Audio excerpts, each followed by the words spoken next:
Então, a aula de hoje é a parte de formas farmacêuticas pós e granulados, tá? Eu tô olhando para cá porque eu tenho minha tela, então desculpa eu não estar olhando para vocês. Bom, pós-granulados. Então, aqui temos os pós-farmacêuticos, tá? Como eu falei para vocês, eles são tanto produtos intermediários para preparação de outras formas farmacêuticas, como formas farmacêuticas líquidas, semissólidas e sólidas, como também preparações farmacêuticas, né? Então, temos comercialmente disponíveis formas farmacêuticas sólidas na forma de pós e na forma de granulados, tá? Como também tem formas farmacêuticas sólidas, que são comprimidos e cápsulas, que foram preparadas a partir dos pós e granulados. Também preparamos a partir dos pós, por exemplo, incorporamos em pomadas e cremes e fazemos preparações semissólidas com esses pós. Ou dissolvemos em um líquido ou dispersamos em um líquido preparando formas farmacêuticas líquidas, que são, por exemplo, xaropes, né, ou suspensões. Então, a maioria dos insumos farmacêuticos e insumos farmacêuticos ativos estão no estado sólido e, por isso, então, a importância dos pós-farmacêuticos não é apenas para a preparação de formas farmacêuticas sólidas, como também tem a importância na preparação de formas farmacêuticas granulados e das diferentes outras formas farmacêuticas. Os pós, então, podem ser cristalinos, tá? Ou amorfos. Quando você tem uma estrutura molecular organizada, nós então chamamos do estado cristalino. Os pós-cristalinos podem apresentar também diferentes organizações, então eles podem apresentar diferentes polimorfos. Esses diferentes polimorfos podem ter diferentes solubilidades, estabilidades e pontos de fusão. Isso impacta a formulação e estabilidade e também processo de produção, tá? Comparando também cristalinos com amorfos, também vamos observar que essa desorganização molecular impacta na solubilidade do material, no ponto de fusão e na capacidade de processamento desse material. Então, um pó cristalino, ele vai ter, por estar numa estrutura organizada, ele vai ter uma solubilidade menor que um material amorfo desorganizado que pode estar mais disponível para, então, ser molhado e ser solubilizado.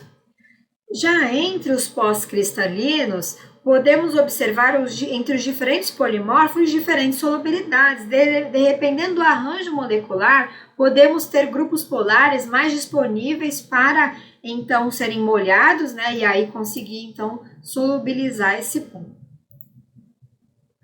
Os pós podem também passar pelo processo de aglomeração e formar os granulados, tá? Então, os granulados, eles também são produtos intermediários ou formas farmacêuticas. E eles são obtidos através do processo de aglomeração, né, granulação dessas partículas pulvéreas que são os pós.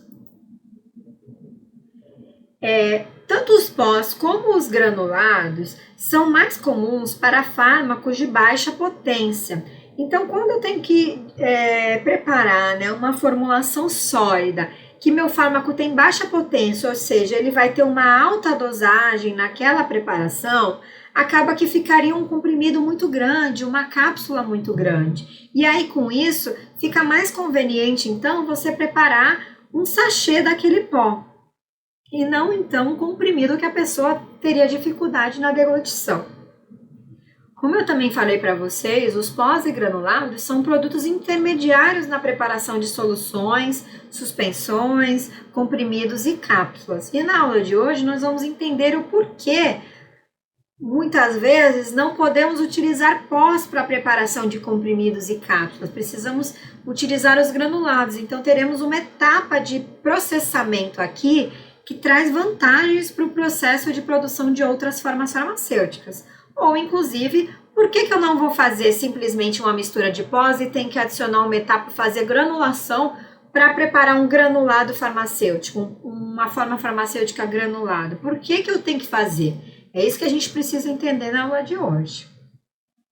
Além disso, em comparação com as formas farmacêuticas líquidas, os pós e granulados são mais estáveis Então, existem fármacos que eu não posso preparar soluções, porque pois eles são instáveis em soluções, eles podem sofrer degradação química, né? Sofrer hidrólise, por exemplo, ou oxidação.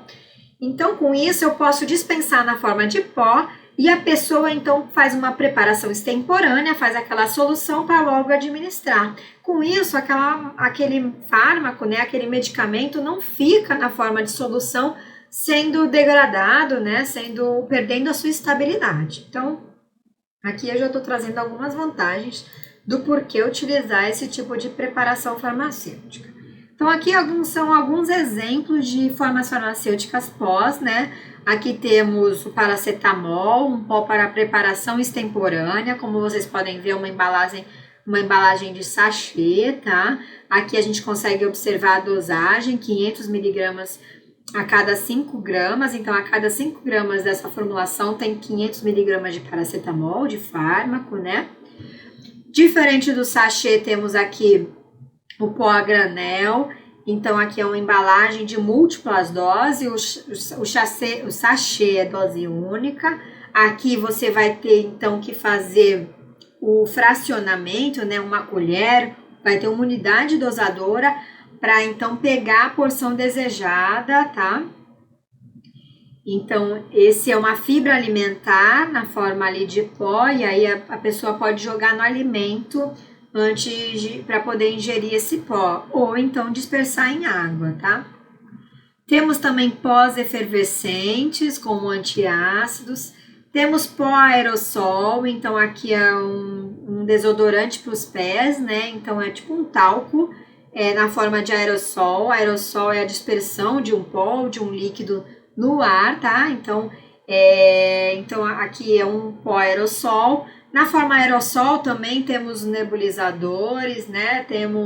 Essa é uma bombinha inalatória para administração pelo trato respiratório. Temos também os injetáveis, pós-injetáveis, que são pós-liofilizados para suspensão ou solução, tá? Eles podem, na verdade, ser liofilizados para suspensão ou são para solução. E aí vem uma ampolinha com o pó e o veículo, tá? Para suspensão ou solução.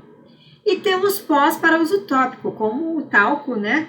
E aí vem numa embalagem de polvilhador, como um exemplo aqui para vocês.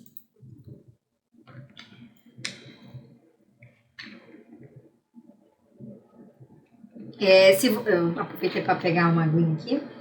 Se vocês tiverem dúvida, coloquem no chat, tá? Já vão colocando as dúvidas, já vão deixando registrado. Assim que eu interromper, eu posso ir tirando a dúvida de vocês. Bom, além dos pós, temos também as formas farmacêuticas granulado. Então, aqui também tem um exemplo da aspirina, né? Que é o ácido acetilsalicílico em granulado. Então, ele vem num sachêzinho. E essa aspirina, por exemplo, é sem necessidade de água. Então, você pode jogar diretamente na boca, né?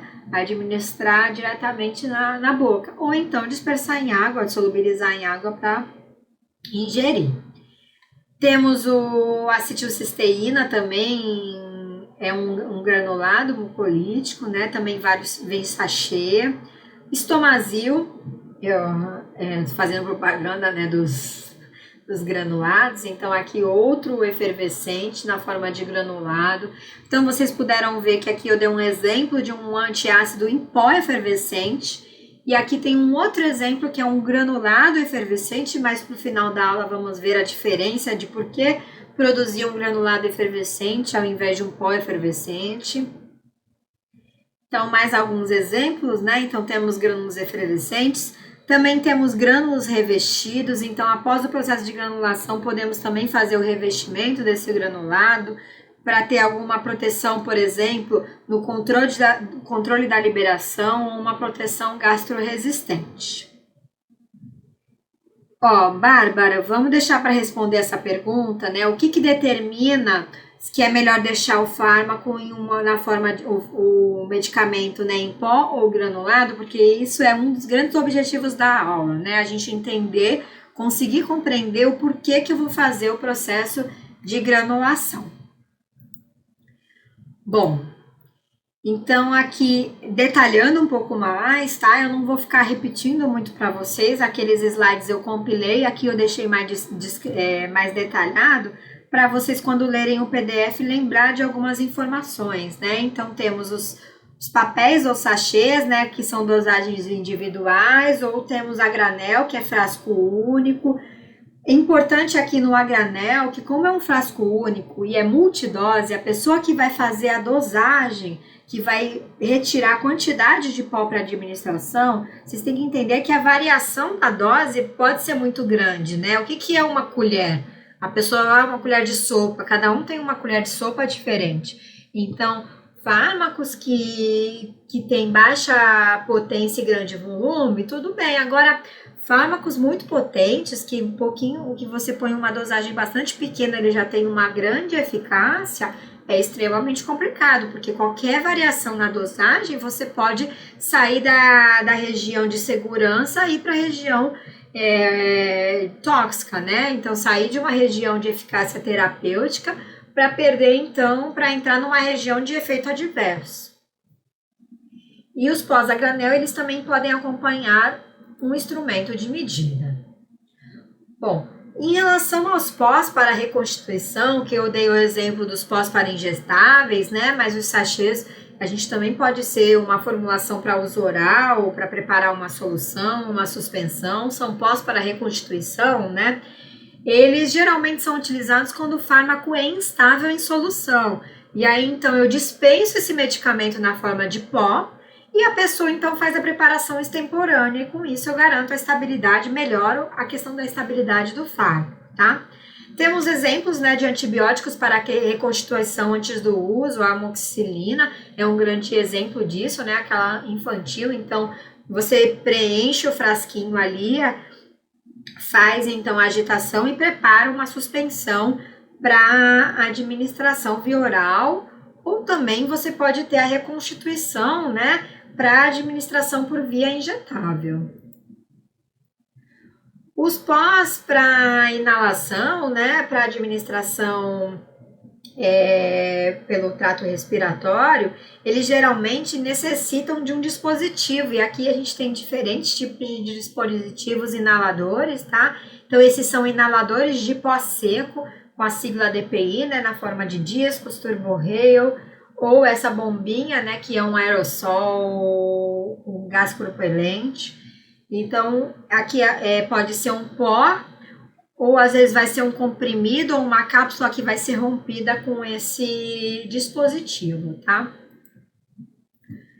Então, um resumo aqui das vantagens de pós e pós-granulados também, em comparação com outras formas farmacêuticas. Então, estabilidade no armazenamento, né? Então, se a gente pensar pós versus preparações líquidas, quando eu tenho fármacos que podem sofrer oxidação ou hidrólise. Então, você tem maior estabilidade numa forma farmacêutica sólida. Claro que se eu comparar os pós com comprimidos e cápsulas, comprimidos e cápsulas vão ter mais estabilidade ainda do que um pó e granulado. Mas se eu comparar o pó com uma preparação líquida, quando eu tiro a questão do veículo água, né, que é um promotor de reação, eu ganho bastante a estabilidade. Bom, comparando pós com comprimidos e cápsulas, quando eu tenho fármacos muito volumosos, né, que é uma alta dose, você fazer um comprimido ficaria muito grande, ou a pessoa teria que ingerir 4 comprimidos para chegar na dosagem. Então, dispensar na forma de pó ou de granulado é uma vantagem. A taxa de dissolução deles é mais rápida, então vão ter duas vantagens em relação às cápsulas e comprimidos, né? Porque uma cápsula e comprimido, vocês vão ver nas próximas aulas, elas precisam desintegrar para dissolver e aí está disponível para ação. Já o pó e granulado, ele já está, né, finamente dividido, o pó principalmente porque está em partículas pulvéreas. Então, esse material ele vai ter uma dissolução mais rápida e o tempo de ação vai ser também mais rápido. Vai ter uma menor irritação gástrica devido à rápida dissolução quando se trata de pós, tá? Agora, se tiver um comprimido que fica ali dissolvendo lentamente, pode chegar a irritar a parede do estômago. Então, aí teria que ser um comprimido gastroresistente. Então, dependendo do fármaco, se for um fármaco que causa grande irritação gástrica, pode ser uma vantagem fazer na forma de pó pela taxa de solução rápida e aí você facilita a absorção. Mas, ao mesmo tempo, a maior vantagem seria fazer um comprimido gastroresistente, onde aquele comprimido ele não vai se desintegrar e dissolver no estômago, e aí com isso você ia proteger a parede gástrica, né? Opa! Bom, então uma das grandes vantagens de pós e granulados é que com a redução do tamanho de partícula, você aumenta a área superficial e aumenta muito a velocidade de solução. E aí você tem uma rápida absorção daquele fármaco. Então, o tempo de ação é uma grande vantagem, principalmente quando tem preparações extemporâneas, né? Porque a gente já dissolve o pó em água, já está tomando na forma de solução, minimizando a questão de degradação, de problemas de estabilidade, porque você prepara na hora, toma na forma de solução, ganha em biodisponibilidade e, ao mesmo tempo, ganha na questão da estabilidade. Como desvantagem, se eu comparar os pós com comprimidos e cápsulas, eu perco na questão de estabilidade, porque o comprimido e cápsula ele tem uma maior proteção, por exemplo, contra umidade. Se eu tenho pós que são muito higroscópicos, eles acabam que na forma de pó, por ter uma grande área superficial, eles puxam muito a água do ambiente e com isso começam a ficar úmidos, né? E isso pode começar reações de degradação, né? Mudar a questão, aumentar a umidade daquele material, começa a aglomerar aquele material e você perde então a questão da estabilidade. Os pós e granulados têm maior dificuldade de mascarar sabor, né? Quando você coloca um comprimido, você pode revestir ou fazer um drageamento e a pessoa vai sentir pouco o sabor desagradável do fármaco. Já no pó, ela acaba sentindo mais, ainda mais se ela for preparar uma solução. Então, é difícil mascarar características organolépticas. É difícil dosagem precisa, no sachê a gente ganha, né, com a dosagem, mas em granel a gente perde completamente. Mas mesmo assim, o processo de produção de sachês pode ser mais difícil de você conseguir uma robustez, né, na questão da dosagem do que o processo de produção de um comprimido. Bom, é inadequado para a produção de fármacos potentes ou de baixa dose, é inadequado para fármacos que são inativados no estômago e o custo da fabricação de doses uniformes é uma desvantagem por causa do fluxo desses materiais e a questão do invase, que é uma das competências que eu quero que vocês alcancem fazendo, inclusive, os experimentos caseiros. E como é feita a preparação magistral? E aqui você já tem que começar a visualizar que tipo de equipamentos vocês têm na casa de vocês para mimetizar esses processos, tá?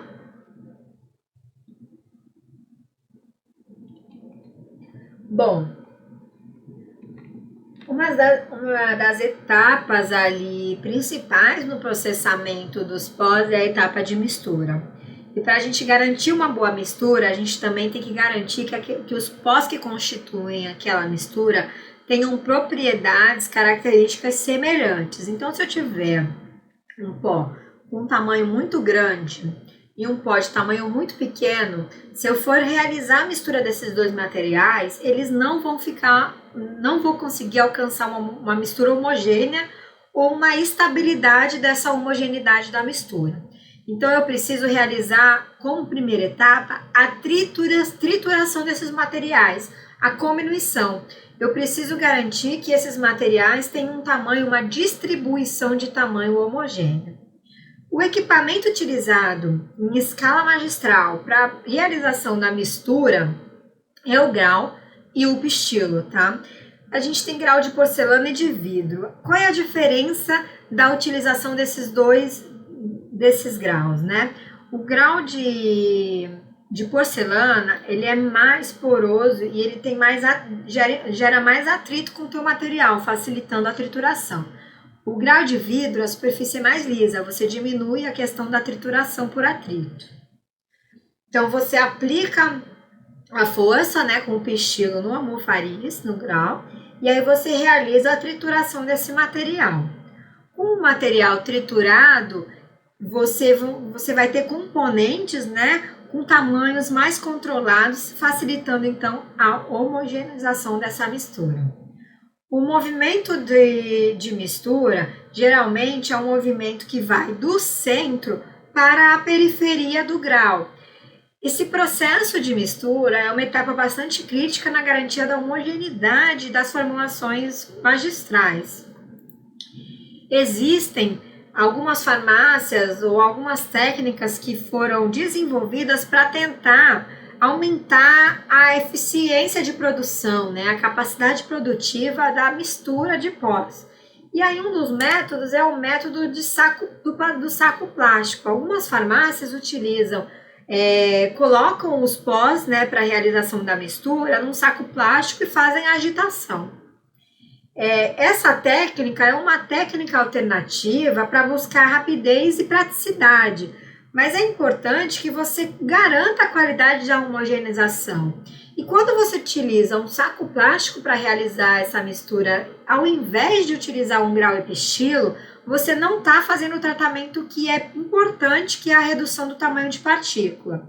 Então, a técnica ideal para a preparação de misturas em escala magistral é a utilização do abofarias, do grau e do prestilo, onde você tem a etapa de mistura e a etapa de mistura não, a etapa de calibração, né, a cominuição, a redução do tamanho de partícula e a etapa de mistura. Esse processo é importante você controlar também o tempo de mistura, padronizar os processos de mistura. Então, utilizar procedimentos, né, mais padronizados possíveis para você garantir que aquela mistura, você alcance a homogeneidade da mistura, né, você diminuir a influência do manipulador naquela preparação, então você aumenta a qualidade. Então, você pode, como farmacêutico, né, estipular um procedimento operacional padrão para aquela mistura, estipulando o tempo e movimentos para a realização daquela mistura. Além disso, a ordem para a realização da mistura, né, a ordem que eu adiciono os materiais para a realização da mistura, a proporção entre os materiais daquela mistura e as características daqueles materiais que compõem a mistura vão determinar a homogeneidade. Então, eu preciso conhecer quem são os componentes da minha mistura, quais as características desses componentes, qual é a concentração, a dosagem, né, a proporção de cada componente na minha formulação, para poder planejar qual é a operação, né, qual é a sequência de operação ideal para eu alcançar uma mistura mais homogênea possível. Então, o método de escolha, né, para garantir a qualidade de misturas em escala pequena, na escala magistral, é o grau e pistilo, garantindo então assim a trituração e homogeneização do tamanho de partícula e a homogeneização, consequentemente, né, a homogeneização da mistura. É importante também a calibração do tamanho de partícula. Podemos utilizar uma etapa, né, de calibração do tamanho de partícula, por exemplo, uma etapa de tamização, para então utilizar apenas porções que tenham os tamanhos semelhantes naquela mistura, reduzindo assim a potencial segregação de misturas, ou seja, separação daquela mistura. Então, como eu falei no início desse slide, né, é crítico e é importante entender o impacto do uso de técnicas como o saco plástico, buscando rapidez, né, e praticidade na realização de misturas, porque não necessariamente estamos garantindo uma qualidade na homogeneização. Os componentes daquela mistura permanecem com tamanho irregular e isso dificulta a garantia da homogeneidade. Existem técnicas, por exemplo, como realizar a trituração prévia para depois utilizar o saco, mas aí isso já torna menos lógico, né? Você utilizar os sacos, já que você já está utilizando o grau e pistilo, você realizaria a técnica completa no almofariz, tá? Algumas literaturas mostram também o uso de calibração, né? Utilização de tamizes, para depois fazer a mistura no saco.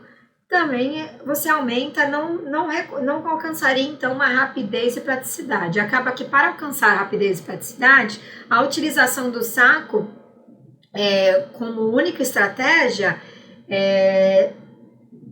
resulta em uma qualidade inadequada de misturas.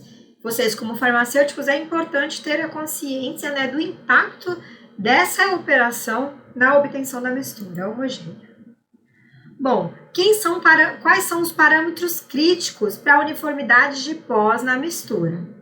Então, a distribuição do tamanho das partículas, a morfologia das partículas, se eu tenho partículas redondas, circulares, ou eu tenho partículas em formato de agulhas, como isso impacta na mistura?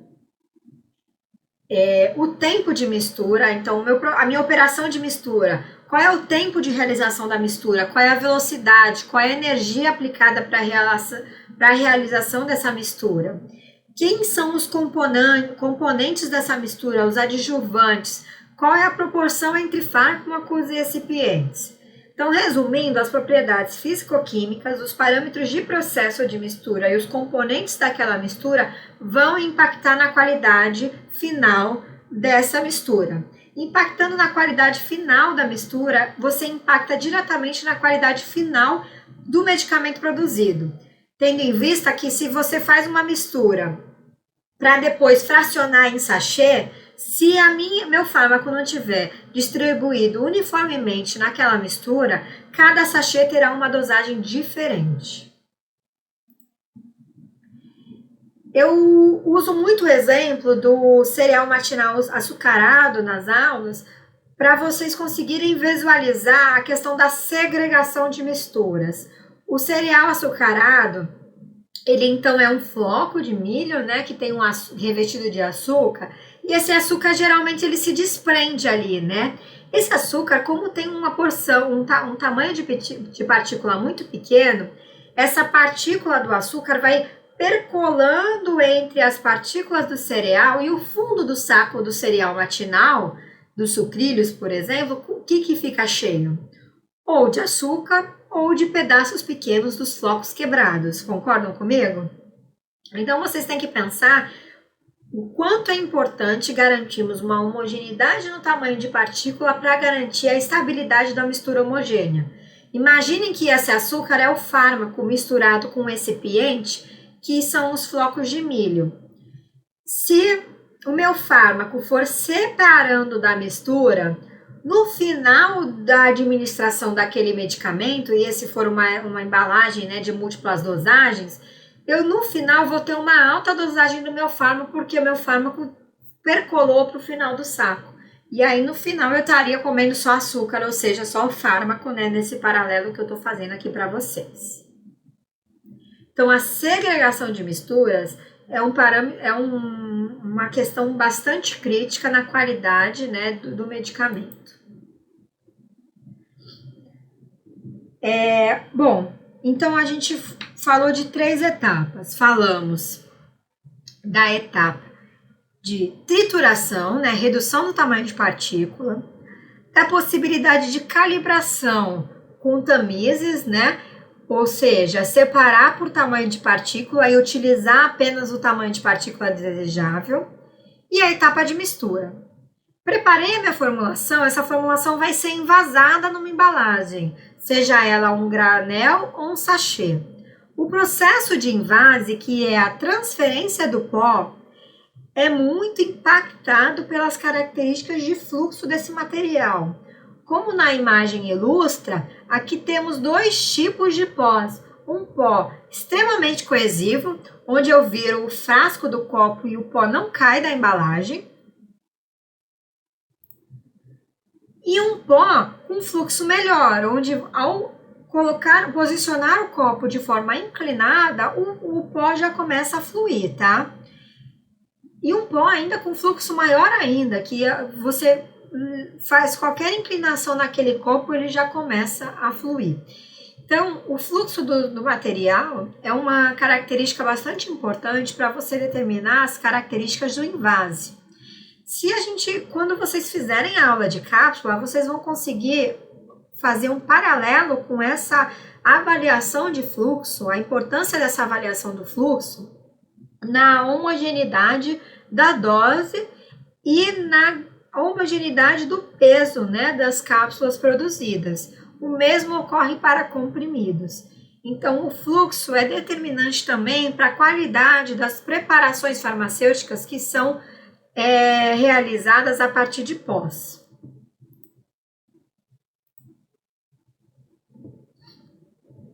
Então, eu tenho falado durante toda a aula, né, bastante das características, como tamanho de partícula, fluxo, distribuição de tamanho de partícula. Então, essas características são características que precisamos, como farmacêutico, né, os cientistas daquela formulação, entender para então planejarmos a melhor operação para aquela formulação. Então, a etapa de caracterização dos pós, tanto quando materiais de partida para outras formas farmacêuticas, como os pós para a produção de uma forma farmacêutica em pó, né, elas são determinantes para a gente definir o melhor processamento daquele material e alcançar a melhor qualidade do medicamento. Então, podemos caracterizar a morfologia da partícula, e aqui o exemplo de duas partículas, né, uma acicular, formato de agulha, e uma circular, esse é um spray dryer, um recipiente chamado mannitol. As solubilidades desse pó, né, do insumo farmacêutico ativo ou não. A solubilidade determina a biodisponibilidade desse material ou a preparação extemporânea dele. O fluxo, como eu já acabei de falar para vocês, tem impacto no invase. Então, como aquelas partículas vão fluir, elas vão ter impacto no invase, vão ter impacto na mistura, vão ter impacto na homogeneidade da dose de cápsulas e comprimidos e na homogeneidade em relação ao peso dessas preparações. O tamanho de partícula, não apenas conhecer o tamanho de partícula, também conhecer a distribuição do tamanho de partícula. Se eu tenho uma distribuição de tamanho muito ampla, significa que eu tenho uma porção de tamanho pequeno, médio, grande, ou seja, eu tenho uma diferença de tamanho muito ampla entre as partículas que constituem aquele material. Quanto mais estreita for a distribuição de tamanho de partícula daquele material, melhor a qualidade da mistura alcançada. Outras técnicas de caracterização, como caracterização da pureza, né, de fármacos e recipientes, a estabilidade, eu preciso conhecer a estabilidade, até a higroscopicidade, né, características da exposição daquele material em relação à umidade, qual é o comportamento como ele se comporta com a exposição da umidade, com a exposição do calor. E a uniformidade daquele material, se tem a uniformidade do tamanho de partícula, mas podemos pensar na uniformidade na morfologia, né, no aspecto daquele material. Uniformidade do fluxo. E aqui faltou um outro parâmetro que eu não coloquei, que é bastante importante, que é a densidade. Vamos conhecer um pouquinho mais sobre eles ainda nessa aula.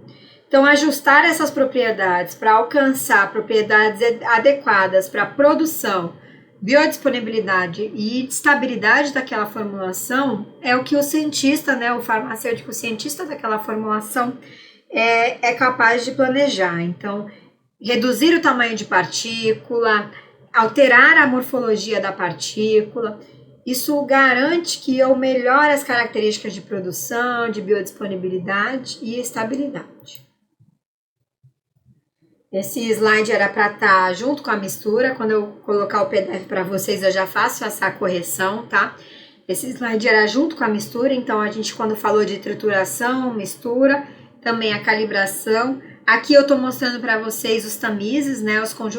Aqui é um conjunto de tamizes com diferentes grades, né? Com diferentes aberturas. E essas aberturas, elas são padronizadas, né? Essa é a diferença de um tamiz para uma peneira. E aqui é uma base vibratória onde eu coloco o pó nesse tamiz. E esse pó, então, vai percolando entre os tamizes e eu consigo saber a distribuição de tamanho. Porque aqui é um conjunto de tamizes do maior para o menor, né? Aí eu vou pesando a quantidade de pó que ficou em cada um desses tamizes. Consegui, então, determinar naquele pó qual é a distribuição de tamanho, quanto tem de fração de tamanho grande, médio, pequeno ou muito fino, né? Grosseiro a fino. Bom, então falamos de tamanho de partícula. Agora sobre densidade. A densidade é um parâmetro também bastante utilizado para cápsulas, na produção de comprimidos. Tá diretamente relacionado com o fluxo dos pós também, e é um parâmetro bastante crítico quando a gente trabalha com pós farmacêuticos. A densidade dos pós, o volume que um pó ocupa em um recipiente é bastante variável. E aí, com isso, dependendo da quantidade de ar que tem no interstício dessas partículas, ele vai ocupar uma mesma massa de pó, pode ocupar diferentes volumes. Então, uma mesma massa de pó, ela vai ter um volume em sua densidade bruta, sem nenhum processamento. Qual é o volume que ela ocupa? Essa é a densidade bruta do meu pó. Então, uma determinada massa, qual é o volume que ela ocupa sem processamento? Depois de um processamento, que pode ser com batidas constantes, que é o exemplo desse equipamento, é um equipamento de densidade bruta e compactada, você vai esse recipiente ele é batido constantemente até que eu alcance uma variação do volume do pó menor que 2%, né? Depende do procedimento operacional padrão que você vai escolher. E quando eu alcançar essa parada de variação do volume, então eu alcanço o parâmetro chamado densidade compactada. E aí com isso eu tirei o ar que estava no interstício desse pó. E com isso eu consigo ver qual é o volume que meu pó ocupa sem ar absorvido ali, sem ar naquele interstício. Nessa imagem eu represento ali um pó com pouco ar no interstício e um pó com bastante ar no interstício. E aí, depois um processo de aeração, por exemplo, se eu mexer muito esse pó, ou eu uso um saco plástico e agito esse pó, olha o que pode acontecer com o volume que ele vai ocupar. Uma mesma massa pode ocupar um volume muito maior. Então, aquela densidade pode reduzir dependendo do processamento que aquele pó sofrer, tá?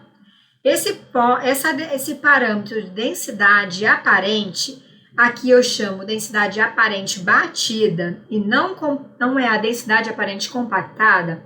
Entendam por densidade aparente compactada quando eu não tenho mais variação do volume após uma sequência de batidas.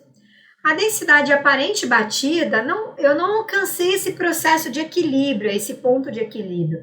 Eu executei uma operação, né, onde eu realizei batidas, houve acomodação do pó, mas não necessariamente uma acomodação onde eu já não tenho mais variação se eu continuar batendo, tá? Então, eu posso ter um procedimento operacional padrão para determinação de uma densidade aparente batida que me metisse o processo de encapsulação.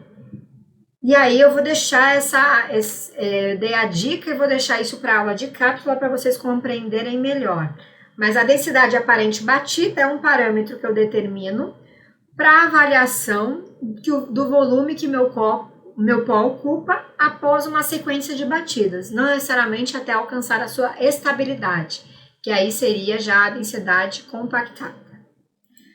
A gente está alcançando o horário da aula e eu ainda não cheguei em granulação. O que vocês preferem? Eu continuo a aula e aí vocês depois visualizam a gravação? Pode ser assim? Eu acho que não tem muita alternativa, né?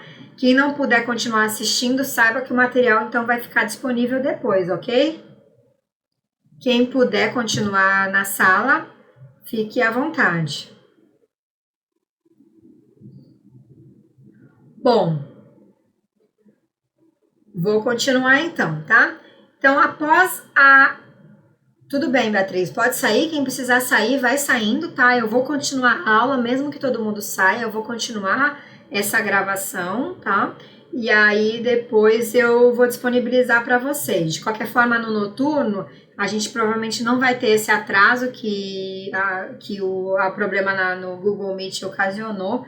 E aí eu conseguiria encerrar a aula no tempo previsto, que era as 2 horas que eu tinha me programado, né? Então essas a meia hora que a gente atrasou ali, que com o problema com o Google Meet, foi a hora que eu vou provavelmente me estender hoje, ok? Bom, com a avaliação dessa variação de volume, conseguimos determinar parâmetros como o índice de compressibilidade e a razão de Hausner. O índice de compressibilidade, também chamado de Carr Index, é um índice determinado pela avaliação da variação de volume final em relação ao volume inicial antes do processo de batidas da densidade. Então, eu vejo qual foi o meu volume inicial, depois do processo de batidas constante até parar de variar esse volume, determino qual é o meu volume final e realizo o cálculo do índice de compressibilidade. Esse índice de compressibilidade ou a razão de Hausner, que também é a razão entre o volume inicial e o volume final do pó, naquele teste que eu citei anteriormente, ele tem equivalência com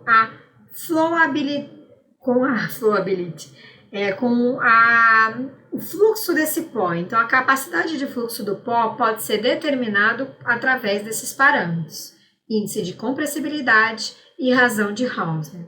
Então, um pó que tem um fluxo excelente, ele vai ter um índice de compressibilidade de 0 a 10. Já um pó com fluxo muito ruim é um pó que tem um índice de Carr de 26 a 31. Eu não vou dar a resposta para vocês, mas essa é uma pergunta que eu quero que vocês utilizem para responder no projeto. Essa técnica de variação de volume é uma técnica que vocês conseguirão fazer em casa, claro que não utilizando uma proveta graduada.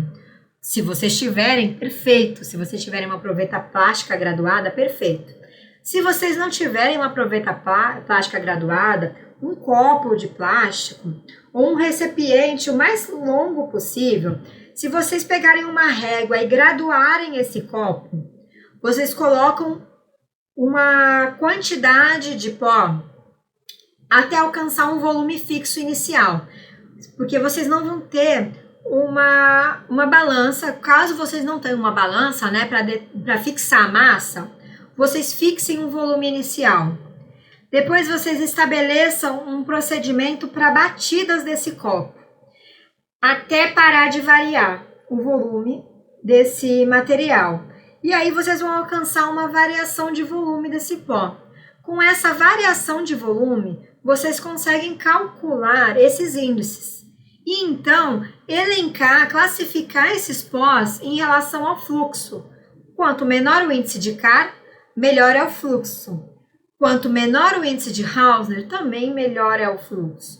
Então, vocês vão conseguir, pela variação do volume desses pós, após colocação num pote plástico ou até numa garrafinha plástica, vocês acomodem o pó numa embalagem e vão batendo. Vocês só vão ter que se preocupar com a graduação dessa embalagem para vocês conseguirem registrar qual foi a variação de volume. Conseguindo calcular o fluxo desse pó, vocês já vão ter um parâmetro de fluxo para poder discorrer sobre as características de fluxo desse material e o impacto delas na mistura e no invase daquele material. Outro parâmetro que vocês podem utilizar para avaliação do fluxo é o ângulo de repouso. O ângulo de repouso, se vocês pegarem um papel e fizerem ele no formato de funil e transferirem o pó para esse papel, na superfície onde esse pó vai fluir e se acomodar na superfície, quanto mais ele flui, mais aberto esse pó, mais ele vai se espalhar naquela superfície. Menor vai ser o ângulo, como vocês podem ver nessa imagem. Quanto melhor o fluxo, menor é o ângulo de repouso que forma nessa da pirâmide do pó em relação à superfície. Então, quanto menor for o ângulo de repouso, maior vai ser o fluxo desse material. Quanto menor o ângulo de repouso, melhor o fluxo. A Débora tá falando aqui. Variação seria dele batido e não batido? Perfeito. O volume inicial é o dele não batido, que é o volume bruto. E o volume final é o após as batidas, que é o volume compactado, tá? Ou volume batido. A gente pode chamar de volume batido porque vocês não vão ter equipamento para... Então, o volume inicial é o volume bruto, o volume final é o volume batido. E aí vocês aplicam aquela fórmula, conseguem alcançar. O ângulo de repouso, vocês também conseguem determinar o fluxo do pó de vocês pelo ângulo de repouso. Não necessariamente vocês precisam determinar o ângulo. Se vocês conseguirem realmente determinar o ângulo, como na imagem mostra, legal, porque vocês vão ter uma unidade quantitativa para comparação. Se não, vocês conseguem registrar por uma foto e visualizar ali, né, qual o pó escoou melhor, teve o fluxo melhor e um pó teve o fluxo pior. E elencar esses pós de forma qualitativa, tá? Então, vocês conseguem elencar de forma qualitativa ou quantitativa, dependendo dos recursos e equipamentos que vocês tiverem. Bom, estamos entrando agora na parte de granulação. Alguma dúvida na parte de pós, pessoal?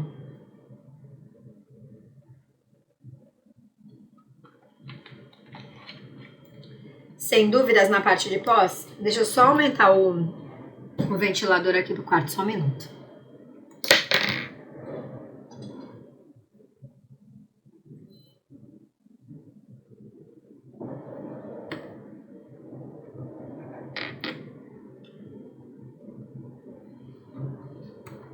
Bom, entrando em granulados, ok? Já vimos uma introdução de granulado, né? Quais são as formas de apresentação dos granulados? Já entendemos que os granulados são um processamento que ocorre, né? O processo de granulação é um processamento que ocorre para aglomeração dos pós. Então, eu tenho o pó, eu faço uma aglomeração desses pós e gero granulado. E agora, por que eu vou realizar um processo de granulação? E aí foi a pergunta que...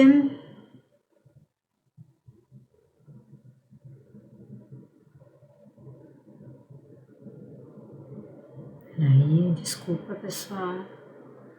Que a Bárbara fez, a Bárbara perguntou, professora, o que determina que é melhor deixar o fármaco em pó ou em granulado? Vamos corrigir a sua pergunta, que não é o fármaco, né? Vamos pensar na formulação como um todo. A maioria das formulações farmacêuticas, vale lembrar que a maioria das formulações farmacêuticas são constituídas por misturas. Até por isso que eu reforcei a importância da questão da mistura, de conhecer a propriedade dos materiais em relação à mistura, tá? Então, por que eu realizaria uma etapa de granulação? Vamos conhecer ainda as etapas de granulação, mas por que eu realizaria uma etapa de granulação? Então, quando eu estava explicando pós para vocês e misturas, e aí agora eu reafirmei a questão das formulações farmacêuticas geralmente são constituídas, né, por misturas de mais de um componente, fármaco e recipientes diluentes, recipientes desintegrantes, recipientes lubrificantes, molhantes. Então, a gente tem uma infinidade de recipientes, mas por que eu vou realizar? Eu não estou conseguindo, por exemplo, alcançar uma mistura homogênea. Eu estou com bastante dificuldade de alcançar a homogeneidade da minha mistura, ou garantir a estabilidade dessa mistura. O exemplo que eu dei para vocês na aula, que foi dos sucrilhos, imagina que minha mistura está segregando muito, eu estou ficando cheio de açúcar no fundo do saco dos sucrilhos, né, do cereal matinal. Como eu posso corrigir o processo de mistura? Eu posso realizar a etapa de granulação, formar um granulado. Com isso, eu consigo ter uma homogeneidade nas características das partículas que constituem a minha mistura. Então, um primeiro conceito que vocês têm que entender em relação a essa questão de prevenir a segregação dos constituintes da mistura, é uma razão para realizar a granulação, é que eu preciso realizar a mistura dos componentes da minha formulação, realizar a granulação, para então eu garantir a estabilidade daquela mistura. Então, se eu realizei a minha mistura e a minha mistura não fica homogênea ou não tem uma estabilidade em relação à sua homogeneidade, eu posso, após a realização dessa mistura, realizar o processo de aglomeração dessas partículas e aí com isso eu vou garantir a estabilidade daquela mistura, tá? Garanto então que uma redução na diferença de tamanho e das propriedades dos pós que compõem aquela mistura, porque eu vou gerar grânulos que são constituídos pelos componentes da mistura. Então, eu reduzo a diferença de tamanho e densidade dos componentes de uma mistura. No processo de invase, se eu não tenho uma mistura que tem uma homogeneidade e uma estabilidade nessa homogeneidade, imagine que eu coloco uma mistura nesse funil aqui de papel que eu fiz. E aí, essa mistura ela segrega facilmente. Conforme ela está aqui sendo colocada, né, para o processo de invase, ela pode, dentro desse funil, iniciar o processo de separação. Imagina que eu tenho uma vibração aqui, ó, estou vibrando para então meu pó fluir até o granel aqui, o pote que eu vou envasar o material. Quando eu estou vibrando aqui, eu começo a segregar essa mistura. Isso é muito crítico, porque eu vou ter variação na minha dose. Então, se eu faço o processo de granulação, eu aumento a homogeneidade da dose, eu reduzo esse problema de segregação durante o invase.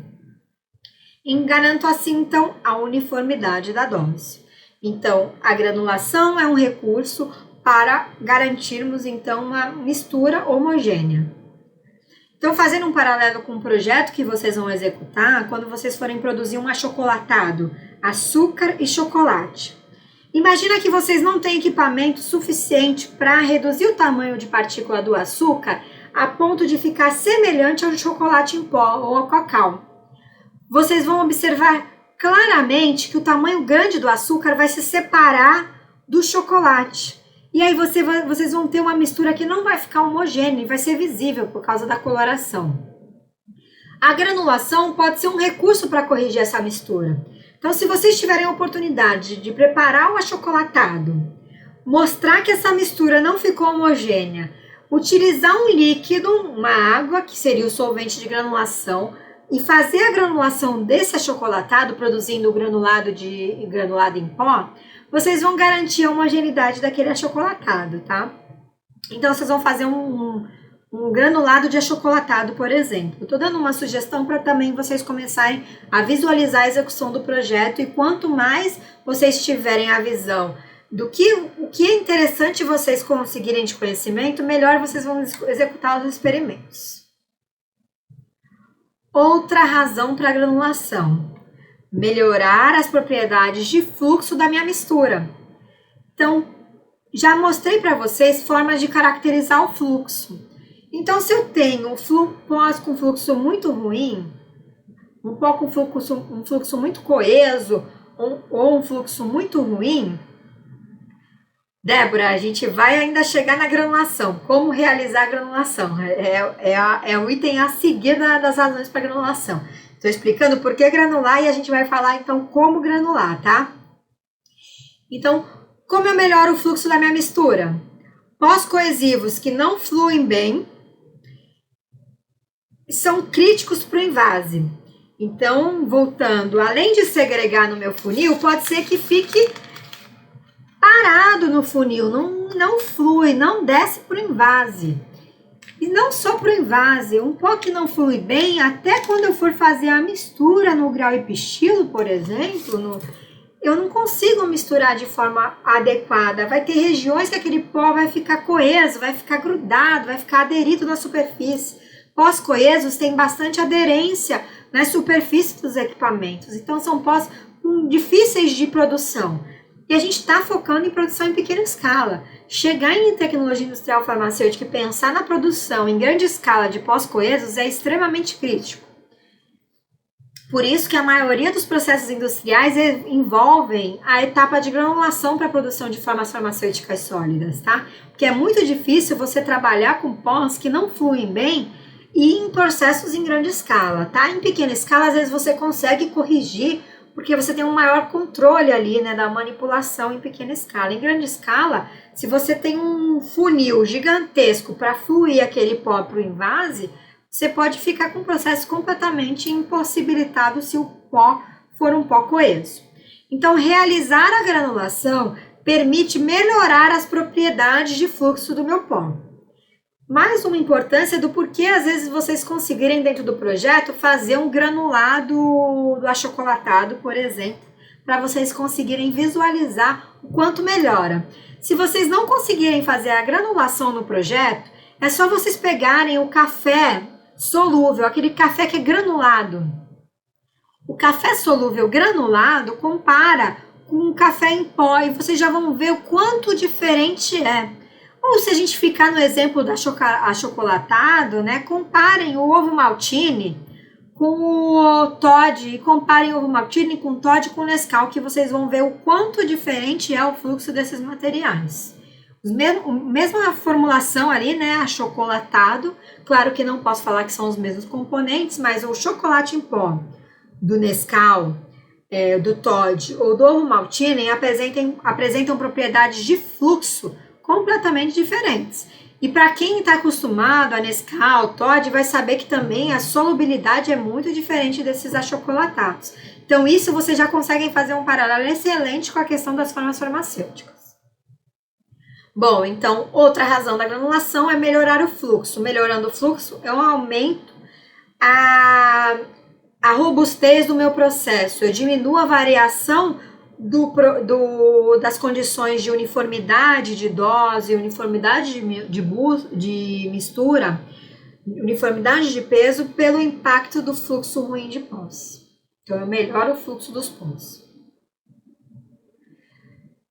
Outra razão para a granulação, que essa razão é uma razão bastante importante para a aula de comprimidos, é a questão de melhorar as características de compactação da mistura.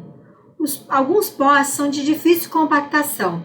Existem muitos medicamentos que são comprimidos, né? Os comprimidos comerciais, muitas vezes eles precisam passar pelo processo de granulação. É uma etapa de produção de um comprimido, é a etapa de granulação, porque se aquela mistura não tiver boas características de compactação, não tiver boas características de compressibilidade e compactabilidade, não será uma boa formulação para preparo de comprimidos. Então, a granulação pode ser uma etapa importante e necessária para melhorar as características de compressibilidade e compactação dos pós. Então, pós de difícil compactação precisam passar pelo processo de granulação. Além disso, os granulados são mais facilmente compactáveis e geram comprimidos mais duros, mais resistentes, porque o processo de granulação, ele passa por um processo de adição de agente de aglutinante, por exemplo. Com isso, ele aumenta a adesão dos pós e a compactação, então, desses materiais num processo de compressão, por exemplo. Então, muitas vezes o processo de granulação é uma etapa requerida na produção de comprimidos, tá? Outras razões para para a realização da granulação é quando eu tenho pós que são muito tóxicos e muito finos. Pós tóxicos e finos, qualquer etapa de manipulação deles vai gerar a suspensão deles no ar. Então, vai gerar uma poeira tóxica, e aí isso pode gerar contaminação cruzada, que é um dos grandes requisitos das boas práticas de manipulação ou boas práticas de fabricação, é evitar a contaminação cruzada. Então, a etapa de granulação pode ser uma etapa prévia ao tratamento de pós-tóxicos, né? E pós muito finos, para então você diminuir a questão de suspensão desses pós no ar. E aí você consegue proteger não só o manipulador, como também a qualidade, né, evitando a contaminação cruzada. Outra questão é prevenir problemas com materiais higroscópicos. Se eu tenho um pó que gosta muito da umidade, puxa muita umidade, ele pode acabar ficando líquido, né? Ele puxa tanta umidade que ele vai virando uma gosma, vai ficando melecado. Então, os grânulos, quando eles passam por um processo de granulação, eles aumentam a sua capacidade de reter a umidade, não chega a formar aquela massa gosmenta e úmida. Então, é uma forma de corrigir um problema de higroscopicidade de pós. Outra questão é a conveniência no armazenamento e transporte. Os pós, eles vão ocupar um volume menor. Eu não falei que melhora a questão da compressibilidade e compactabilidade? Então, eles vão reduzir o volume ocupado. Então, uma mesma massa daquele pó, após passar por um processo de granulação, vai ocupar um volume menor. Com isso, ele facilita bastante a questão do transporte e armazenamento. Então, se eu tenho um pó que ele tem um volume muito grande, uma densidade muito baixa, pode ser que eu precise fazer a granulação para então controlar essa questão do transporte e armazenamento desses pós. Vamos então responder a pergunta da Débora. Como eu faço essa granulação, professora? Eu não estou conseguindo visualizar. Já falei para vocês que é uma etapa de granulação, né? Que é uma etapa de aglomeração. Então, eu vou aglomerar partículas de pó. Como eu consigo aglomerar partículas de pó? Eu tenho que formar aglomerados compactos. Como eu faço essa aglomeração? Eu posso fazer essa aglomeração por duas vias. Duas, não quatro. Duas. Por duas vias. Via seca e via úmida. Via seca é um processo que eu aplico pressão. Eu aplico pressão para reunir os pós formando unidades compactadas. Aí imaginem que eu tenho uma massa de pó e eu compactei, apliquei uma pressão suficiente para ela ficar toda grudadinha. Aí eu vou ter um aglomerado muito grande. Aí esse aglomerado vai passar por uma etapa de trituração, quebra dessas partículas, e aí eu vou ter aglomerados menores. Depois eu calibro, porque quando eu quebro essas partículas, eu posso formar uma poeira fina, né? Eu posso acabar tendo partículas finas soltas. Então, se eu passar por um tamiz, ou seja, fazer uma separação por tamanho, eu retiro todas as partículas finas, ficando então com uma porção de grânulos com tamanhos homogêneos. Essa é a via seca, aplicação de pressão para então comprimir, compactar aquela mistura de pós, formando aglomerados grandes que serão triturados e depois calibrados. A outra etapa é a etapa que eu utilizo o recurso de um líquido, a umidade. Então, eu adiciono um líquido àquela minha mistura de pós. Aquilo vai formar uma massa úmida, uma massa gosmenta. Não necessariamente gosmenta, que eu nem quero chegar nesse ponto, né? Eu usei uma palavra muito errada para falar do ponto de granulação. Na verdade, eu quero umedecer aquela mistura, vai fazer uma mistura. Uma massa úmida que fique aglomerada. Essa massa úmida, ela pode passar pelo processo de trituração ainda úmido. Então, vou pegar o exemplo do achocolatado, o granulado de chocolate, né? Então, eu tenho o chocolate em pó, eu tenho o açúcar, eu adiciono um pouquinho de água. Eu formei uma massa úmida. Eu pego uma peneira. Eu forço a passagem dessa massa úmida pela peneira. Quando eu forço a passagem, eu vou formar granulados úmidos. Então, eu vou formar grânulos pequenos do tamanho do orifício daquela peneira, ainda úmido, né? E aí, eu vou precisar secar aquele material.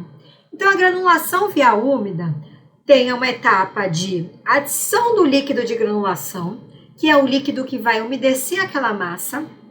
Adicionei o líquido de granulação. Eu, então, vou ter que transformar, eu vou adicionar o líquido de granulação até formar um ponto de granulação, que é o ponto daquela massa úmida, que é um ponto bom, para eu passar aquela massa úmida pelo tamiz de uma forma que ele seja capaz de formar grânulos úmidos e não fique todo gosmento, como foi a palavra errada que eu utilizei. Eu não posso ter um ponto que tem muito líquido de granulação, quando eu passar pela peneira, ele vai ficar tudo aderido na peneira, ele não vai formar grânulos úmidos. Então eu preciso ter um ponto de massa úmida, que aquela massa fica molhada, mas seja capaz de se soltar. Quando eu passar pela peneira, ela vai se soltar em grânulos do tamanho do orifício daquele tamiz, no caso do projeto, numa peneira, né, caseira. E aí eu tenho que passar pela etapa de secagem. Então é mistura dos pós, adição do líquido de granulação, formação da massa úmida, trituração desses grânulos através da calibração mesmo, um processo onde eu faço uma passagem forçada por um tamiz, por uma malha, onde vai separar essa massa úmida em grânulos úmidos, e esses grânulos úmidos vão passar pela secagem, tá? Então aqui tem um fluxograma de 2 processos de preparação de granulados, de mais uma divisão de processos de preparação de granulados, que seria o processo por agregação e o processo por desagregação. Então, o que seria o processo por agregação? O processo por agregação, eu vou juntando essas partículas em granulado. Então, eu vou comprimindo em aglomerados. Processo de desagregação, eu primeiro faço uma massa grande, aglomerada, e depois eu reduzo o tamanho dessa massa, formando pequenas partículas, tá? Então, existe em escala, por exemplo, em escala industrial, equipamentos que são um moinho de rolo dentado, onde eu passo a mistura de pós por esses dentes e eles já vão formando o granulado no tamanho que eu desejo, fica tipo pellets formados. Ali eu já estou transformando os pós em aglomerados, né, de tamanhos de granulados. Mas geralmente o processo ele forma um aglomerado grande, que é essa massa aglomerada, que vai precisar passar por uma redução de tamanho formando o granulado. E essa massa aglomerada pode ser formada por pressão ou pelo líquido, que é o líquido de granulação, tá? Então essas metodologias, elas envolvem processos de mistura, molhagem para formar a massa aglomerada, né? Divisão, que é a trituração, secagem e depois ainda etapa de calibração, para você tirar as porções de aglomeradas que não ficaram no tamanho que você deseja, tá? Dependendo do método que eu utilizo, dependendo da minha formulação, quer dizer, eu tenho um método específico. Quando eu tenho um fármaco que não pode ser exposto à umidade, então esse fármaco, ele não pode passar pelo processo de granulação via úmida, porque senão ele pode sofrer hidrólise, eu posso promover reações indesejáveis. Então, alguns fármacos, eles não podem passar pelo processo de granulação via úmida, então eu tenho que escolher o processo de granulação via seca. Outra questão é que às vezes o meu fármaco pode passar por granulação via úmida, mas o meu granulado que eu quero formar, eu não quero um granulado que seja tão coeso, tão aderido, tão uniforme, que tenha tanta mudança nas suas propriedades. E aí eu opto pela granulação a seco. Porque a granulação a seco, como não envolve um líquido de granulação ou adição de agentes aglutinantes, eu faço a compressão, né, uma compressão prévia ali dos pós, eu não mudo tanto as características, mas eu consigo corrigir mixtura, eu consigo corrigir fluxo, mas eu não mudo tanto as características de compressibilidade daqueles pós, que pode ser desejável para algumas formulações. Outra vantagem da granulação via seca é que não envolve adição de líquido, o processo de secagem, temperatura, que isso é bastante crítico, tá? Então, formulações que são sensíveis à umidade e temperatura, eu não posso utilizar granulação via úmida, então eu optaria pela granulação via seca. Outra questão é que muitas vezes a granulação via seca já é suficiente para alcançar as características desejadas, para corrigir as características que eu estou buscando. Então, resumindo, compactação, trituração e calibração, utilizando pressão para formar os aglomerados.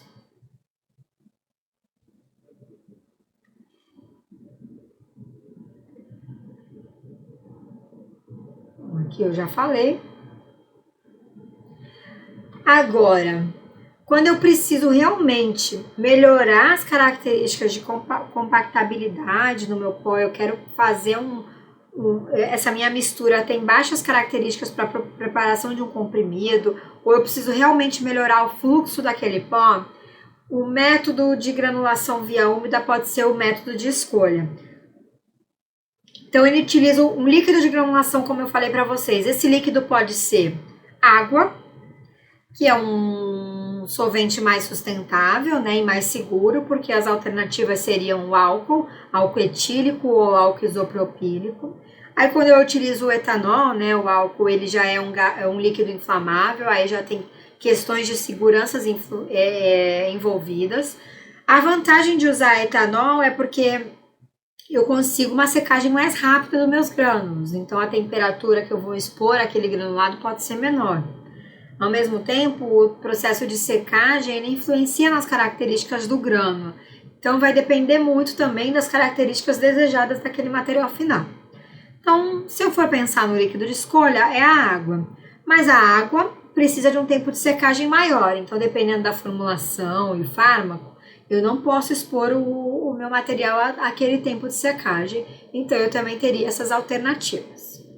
Além do líquido de granulação, eu posso adicionar agentes aglutinantes, como como açúcar, né, formando um xarope, uma solução de PVP, amido, alginato de cálcio, carboximetilcelulose e celulose. Esses agentes aglutinantes, eles são adicionados ao líquido de granulação ou à mistura de pós, favorecendo a aglomeração das partículas pulvéricas. Então, eu tenho o meu líquido de granulação e o agente aglutinante. Aqui eu coloquei o xarope, e se a gente pensar no projeto, vocês têm o açúcar como um agente de aglomeração. O amido também pode ser, né? Então, você já tem algumas alternativas se pensarem na preparação de um processo por via de granulação, via úmida, ok? Via seca eu acho mais difícil por causa da pressão necessária para fazer a compressão dessas partículas. Bom, então como eu falei, aqui está mais detalhado no PDF, vocês podem ler, né? A água tem vantagens, porque não é inflamável, é mais sustentável, né? Mas tem a questão da hidrólise, porque você expõe o fármaco àquela água, requer um tempo de secagem maior e aumenta o tempo de duração do processo, que para processos industriais isso é uma grande desvantagem, né? Então, tempo, temperatura e a questão da exposição a reações de hidrólise são parâmetros críticos para a utilização da água como solvente de granulação. E como eu realizo a granulação via úmida, então? Repetindo mais uma vez, eu faço a produção de uma massa úmida, eu passo essa massa úmida por um tamiz, que eu tenho uma grade calibrada, faço a passagem forçada dessa massa úmida por esse tamiz. Em casa vocês podem utilizar uma peneira, utilizem uma colher, se vocês conseguirem alcançar o ponto de granulação, e aí vocês podem variar a adição do líquido de granulação até a formação dessa massa úmida. Vocês não podem formar uma massa muito úmida que ela perde formato, vocês têm que conseguir moldar ela, para conseguir, então, que no processo de passagem pela peneira, isso seja capaz de formar grânulos úmidos. Depois que eu fiz a granulação via úmida, então eu faço a calibração dos grânulos. Posso utilizar também a mesma peneira que eu fiz para produzir o grânulo úmido, né? Depois que eu fiz a secagem, eu posso utilizar essa peneira para separar apenas a porção que tem o tamanho desejado. Resumindo, a granulação via úmida produz grânulos mais coesos e de maior densidade, então ela altera mais as propriedades do pó em comparação ao granulado. É um processo mais caro, envolve líquido, secagem, então envolve um processo de molhar e secar, né? emprega água, que pode ser uma desvantagem, que pode gerar hidrólise. Já a granulação via seca é menos custosa, tem menos processos, é mais rápido, mas gera grânulos menos coesos. Isso pode ser vantajoso pela desintegração e dissolução mais rápida, então se eu, dependendo da formulação do que eu desejo para aquela granulação, pode ser uma vantagem fazer a granulação via seca, além de todas as outras vantagens que eu desejo, que é redução de tempo e custo, né? Pode ser que eu realmente queira um granulado com as características de um granulado via seca. Fechando a aula, pessoal, os granulados efervescentes, a produção de granulado efervescente com a utilização do solvente água é crítica, tá? O efervescente, você tem um ácido e uma base, quando você coloca água, ela gera a reação de efervescência. Então, a produção de um granulado efervescente ou vai ser por via seca, ou eu utilizo o método por fusão, onde eu utilizo um ácido cítrico hidratado, e aí com a temperatura ele libera a água, e aquele processo pequeno de efervescência que vai ser gerado, vai ser um processo para formar uma massa úmida esponjosa capaz de obtenção de um granulado via úmida, tá? Se eu for optar por uma granulação via úmida propriamente dita para a produção de granulados efervescentes, aí eu teria que utilizar o solvente, o etanol, como líquido de granulação.